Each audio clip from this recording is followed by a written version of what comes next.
Okay, good evening, students.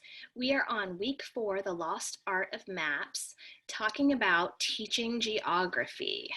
And why is that so important? And once again, how are we going to make it fun for our students? Why is geography so hard? Well, I don't know if it was always so hard or if it's harder now because technology has made it so easy. We have GPS, things are computerized. I mean, I remember when we used to go into, I think, MapQuest and print out directions 20 years ago. We are listening versus looking because we are listening to the GPS perhaps on our phone or if you have a system in your car telling us turn left here, go straight for 0.4 of a mile. We're not looking at a physical map anymore and mapping out our directions and then kind of subsequently working out the directions in our head. Also, paper maps, if you've ever bought one recently, the only one we have in our house is the big Rand McNally North America one, which we do use when we travel to Canada, but you know, roads change, streets change, things get outdated, new things are built, things are knocked down, certain streets become dead end. Also, on a more serious note, you think about war and think about how much borders have changed.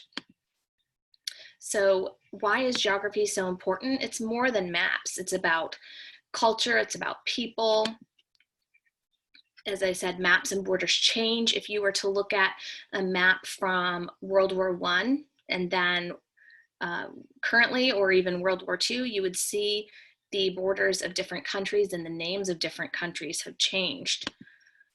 Now, the National Geographic Standards for Geography, this is a live link, and I hope you will visit it because they have wonderful standards for your grades and lesson ideas. So we don't want to lose our mental mapping abilities. And I will also say there's an example of a mental mapping lesson, and it will take you to the National Geographic Standards. It gives you a brief overview of what is mental mapping, which is the idea of, in your head, you need to have an idea, even for, let's say, elementary students. Where do their physical landmarks in their life?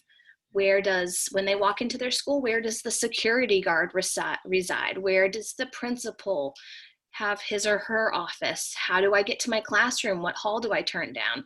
It's these natural abilities that we need to have inside of our heads. And so the example of the mental mapping lesson, I highly encourage you to check that out because, again, it gives a really good description. And then it also, I want to say it gives an example of how you could teach that in 4th grade and then maybe like 9th and 12th. I can't remember, but some older grades. But the 4th grade lesson could absolutely be adapted as young as kindergarten.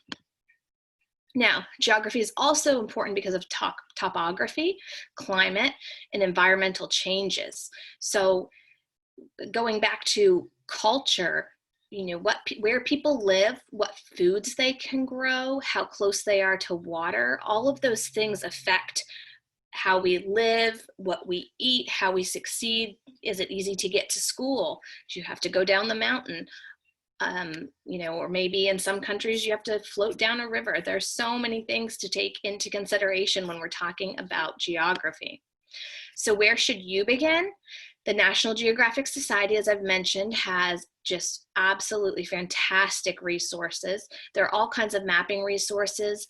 There are interviews, map making, games, and then crisis mapping. That is something, especially when we get into hurricane season, knowing how to exit areas. And there are, again, you can tell the gold lettering on this page is our live links. So there are also lots of printables and free lessons out there.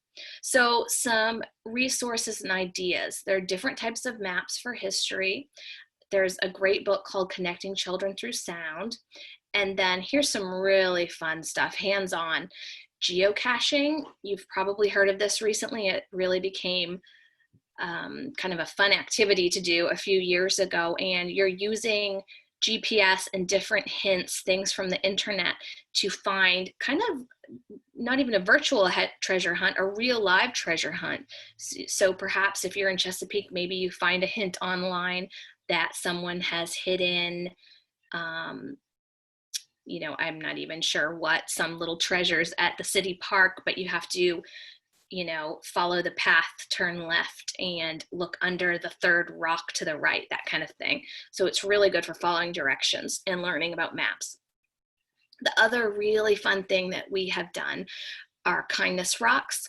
So you can get a bunch of rocks, you can buy them at the store, collect them from outside, and then have your students paint them.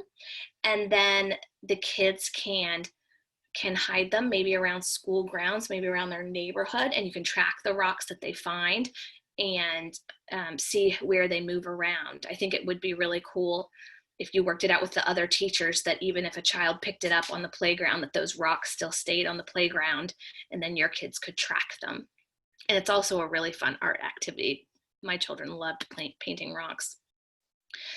So integrating maps and geography into your lessons. Now, there are episodes of the show Where in the World is Carmen Sandiego? It was on TV 20 or 30 years ago, but Netflix also came out with a new series a year or two ago. And there's also games. If you just were to Google Where in the World is Carmen Sandiego, you would find Google Earth and some different things that take you to interactive games with the Carmen Sandiego character. Flat Stanley is a great book series for geography.